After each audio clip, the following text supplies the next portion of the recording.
They say some stars burn so brightly they consume themselves before the world can fully grasp their brilliance. Their light is brief, but unforgettable, seared into memory like the last spark before darkness. Today we are going to talk about one such story, a story of immense, almost unnerving raw talent, and of a life that was so brimming with promise it felt like a certainty. It is the story of a young woman who possessed a rare magnetic energy, an untamed authenticity that the camera, with its unblinking truth-seeking eye, simply adored. You may remember her face, her intense, soul-bearing gaze from a popular television show that graced our screens in the early years of this century.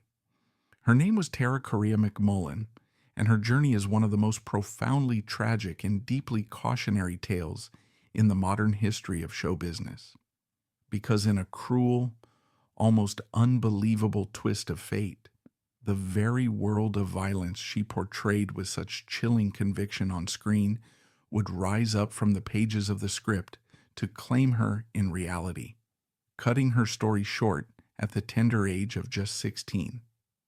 It is a deeply, achingly human story that peels back the glittering facade of fame to expose the fragile, often porous line between the fiction we create and the often brutal reality of the world we inhabit.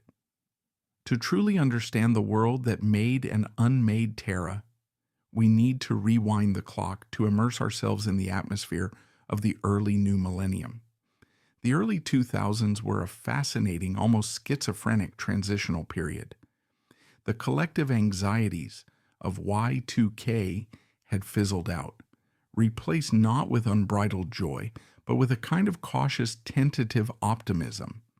It was a pre-social media world, a time when celebrity was still curated by publicists and television screens, not by the unfiltered stream of an Instagram feed. Pop culture was a whirlwind of manufactured boy bands, pop princesses navigating the treacherous path to womanhood in the public eye, and the burgeoning explosion of reality television, a phenomenon that was beginning to fundamentally change our relationship with entertainment and with the very concept of fame.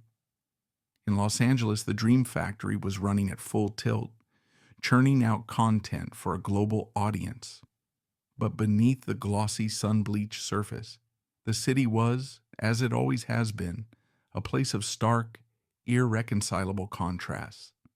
The manicured lawns and opulent mansions of Beverly Hills and Bel Air stood just a few miles, yet a world away, from communities grappling with deep-seated socioeconomic challenges, legacies of systemic inequality, and the daily struggle for survival. Inglewood, California, where Tara spent her formative years, was one such place. In the early 2000s, it was a community fighting tooth and nail to redefine itself, a city with a rich, vibrant cultural history, home to the iconic Forum. It was simultaneously a place where the specter of gang violence was an undeniable, inescapable part of the daily fabric. The names of rival sets were whispered with fear and respect, their territories marked by graffiti that was both art and a warning. For the young people growing up there, life was a complex, high-stakes navigation. The pull of Hollywood's promise glittered on the horizon, a tantalizing, almost mythical mirage of fame and fortune. But the dangers of the streets, the pressures to belong, the threat of violence, the pull of a life that promised protection and identity were an immediate, tangible presence. This was the dual world, the city of angels and demons that shaped Shalva McMullen, the girl who would become Tara Correa-McMullen. Born on May 24th, 1989 to her mother Devorah Correa and father Thomas McMullen, Shalva, Tara's given name, was by all accounts a firecracker from the very start. She wasn't a quiet, retiring child. She was a force of nature, a child with an outsized personality, a booming, infectious laugh that could fill a room, and an expressive, dramatic nature that captivated everyone around her.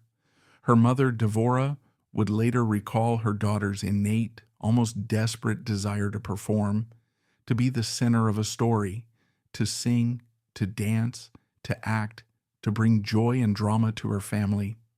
This was not the ambition of a pushy stage mother, projecting her own unfulfilled dreams onto her child. It was a fire that burned from within the girl herself, a fundamental part of her being. While many aspiring actors in Los Angeles are put on a relentless treadmill of auditions, headshots, and expensive acting classes from the moment they can walk, Tara's path was more organic, more authentic. Her talent was nurtured in the fertile ground of local community arts programs, honed in the unglamorous but essential crucibles of school plays and neighborhood productions. It was in these humble settings, far from the polished sound stages of Burbank and the watchful eyes of powerful agents, that her talent began to truly distinguish itself. She possessed an astonishing authenticity, a rawness that couldn't be taught in any class. She wasn't just a child reciting memorized lines. She was inhabiting them, instinctively finding the emotional truth in them, even as a young girl. It was this rare, powerful quality, this ability to channel genuine human experience, that would ultimately become her ticket out of the precarious world of Inglewood and into the even more precarious world she dreamed of. The breakout moment, the quantum leap from neighborhood stages to national television, came in 2004. The popular CBS legal drama Judging Amy, starring the acclaimed actresses Amy Brenneman and Tyne Daly, was a primetime staple. The show had built a loyal audience and critical respect for its emotionally resonant storylines, often tackling difficult, nuanced social issues through the lens of a family court judge in Hartford, Connecticut.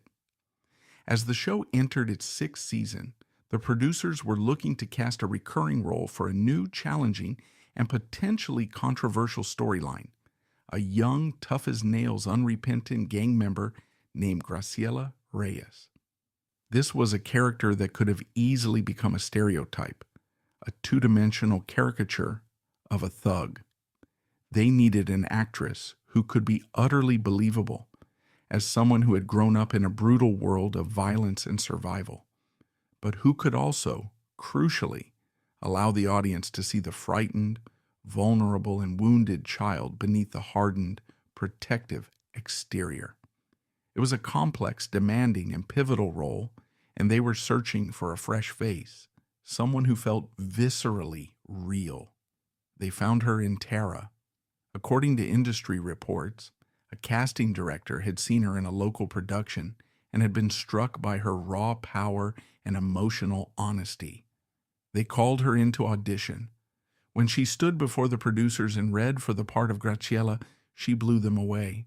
She didn't just play the part, she channeled it. It was as if she understood the character on a cellular level. At just 15 years old, having just finished her freshman year of high school, Tara Correa-McMullen had landed a role that seasoned professional actors would have fought for. Her character, Graciela, was introduced as a key figure in a storyline that delved deep into the complexities of the juvenile justice system and the seemingly unbreakable tragic cycle of gang life. From her very first appearance, it was electrifyingly clear that Tara was something special. She possessed a gaze that could cut through the television screen, a profound stillness and a coiled intensity that commanded absolute attention.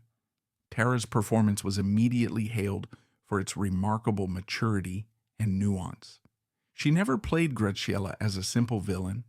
She imbued her with a fierce, protective loyalty to her crew and a deep-seated, unspoken pain, allowing the audience to see the trapped human being caught in a web of destructive, inherited circumstances.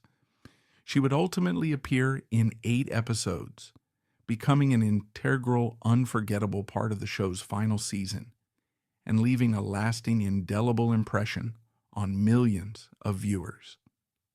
Life on a major network television set was a whirlwind, a dizzying new reality.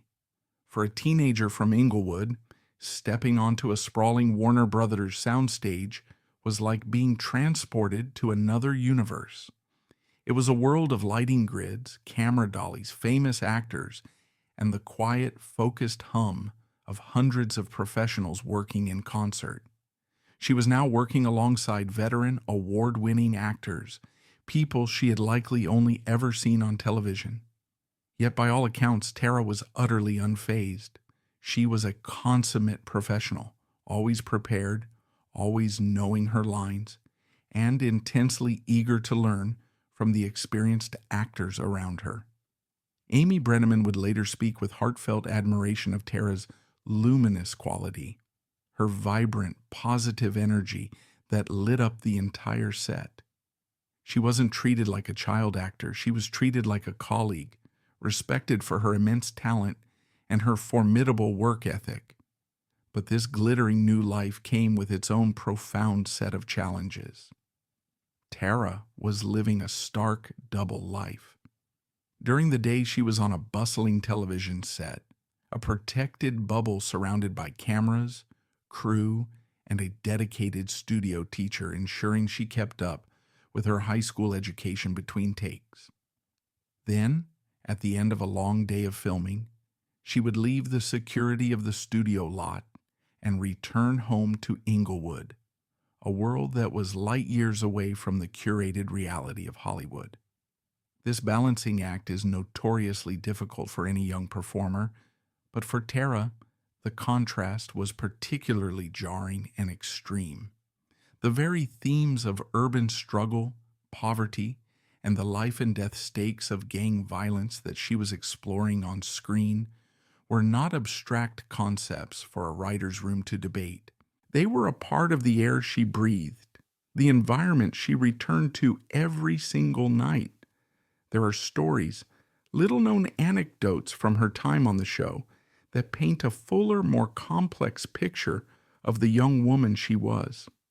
A crew member once recalled how Tara, after filming a particularly heavy, emotionally draining scene, was found just a few minutes later laughing and joking with the other young actors. Her ability to compartmentalize and switch off the intensity a mark of a true professional.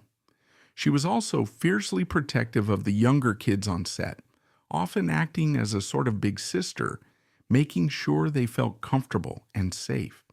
These moments reveal a girl who, despite being thrust into a high-pressure adult world, retained her youthful spirit and a deep, genuine capacity for kindness.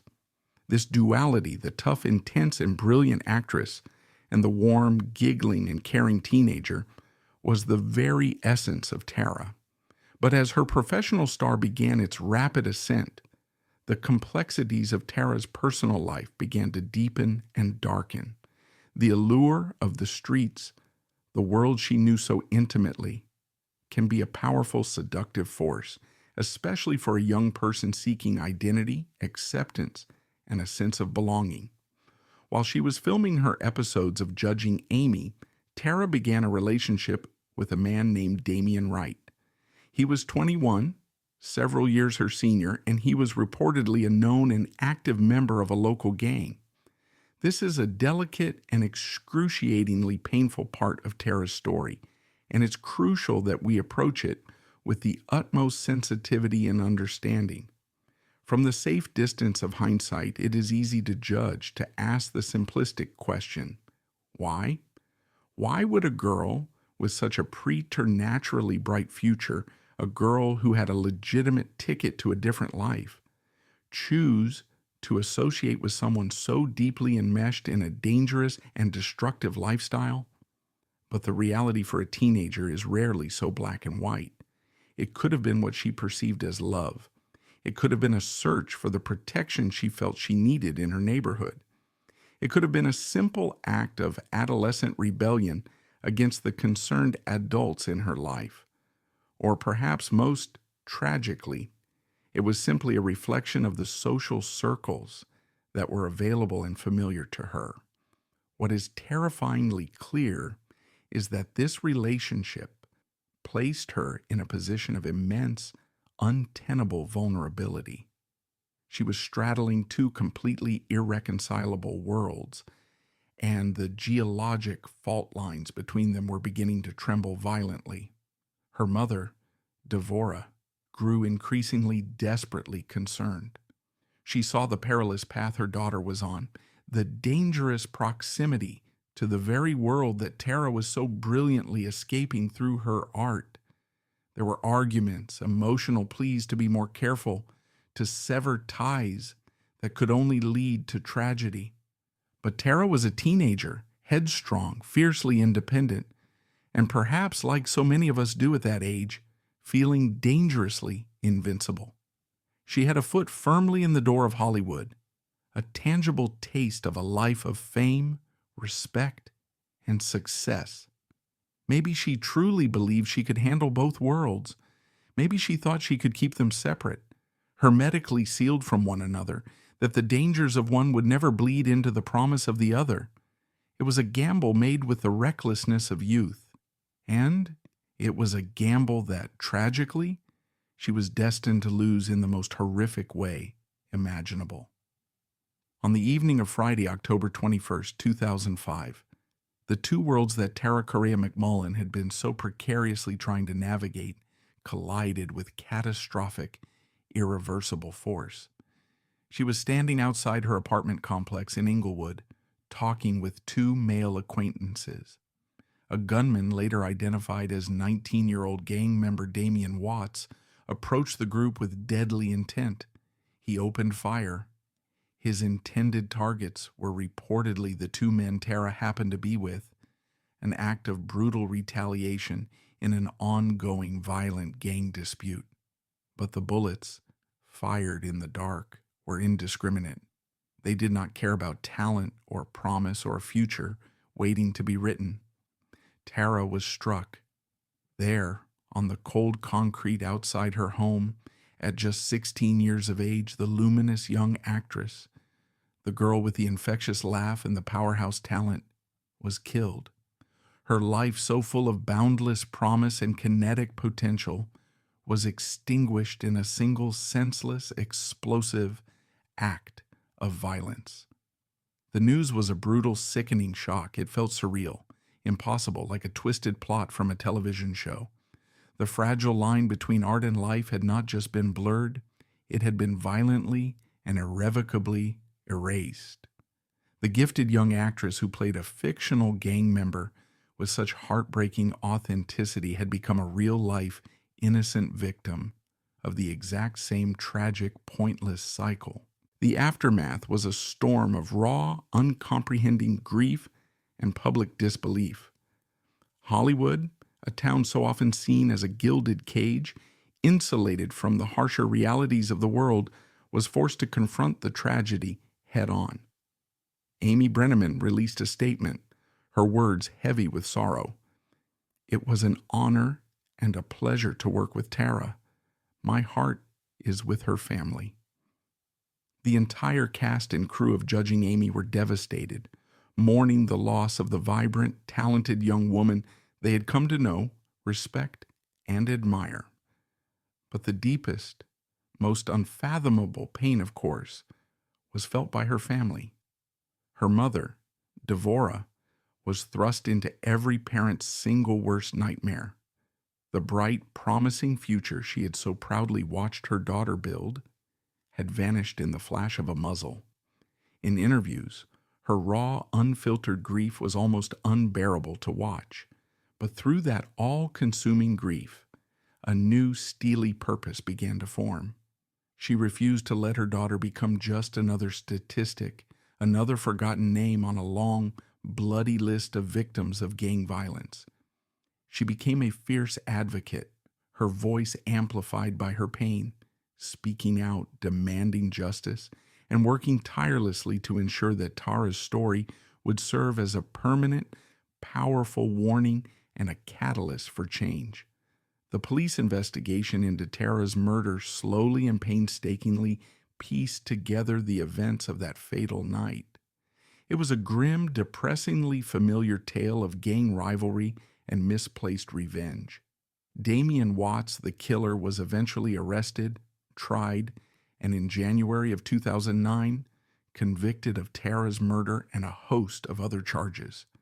He was sentenced to multiple life sentences in prison without the possibility of parole. Justice, in the cold, procedural sense of the law, was served. But for Tara's loved ones, there was no verdict that could bring her back, no prison sentence that could ever hope to fill the immense silent void she left behind. The story of Tara Correa-McMullen is riddled with painful ironies and historical debates that continue to resonate to this day. The most glaring, of course, is the almost literary tragedy of life imitating art. It's a question that hangs heavy over her legacy. Did her role as Graciela, a character she inhabited so fully, somehow normalize or even glamorize the world of gangs for her? Or was her astonishing ability to play the part so convincingly a direct result of her dangerous proximity to that world already? This is a question with no easy answer, a classic chicken and egg dilemma wrapped in tragedy. It is not a matter of assigning blame, but of attempting to understand the complex, powerful environmental pressures that can shape a young person's choices, perceptions, and circumstances. She was a gifted artist using her keen observations of the world around her to fuel her craft. Tragically, that same world rose up and consumed her. Her story also forces us to cast a critical eye on the responsibilities of the entertainment industry itself. While the studio provided her with a formal education and a physically safe environment on set, what duty of care exists for a young performer once they clock out for the day? What happens when they return to a home environment that is precarious or potentially dangerous? Tara's death highlighted a significant gap in the support systems for child actors, a systemic blind spot that often ignores the complex and challenging realities of their lives off camera. But the most significant part of her legacy is not just the tragedy, but the vital, uncomfortable conversation it continues to provoke. Tara's story is a powerful, deeply personal testament to the devastating, far-reaching ripple effect of gang violence. It's not an abstract, distant problem that happens to other people in other neighborhoods. It is a societal cancer that can metastasize and touch anyone, even a talented, recognized young actress with a seemingly golden future.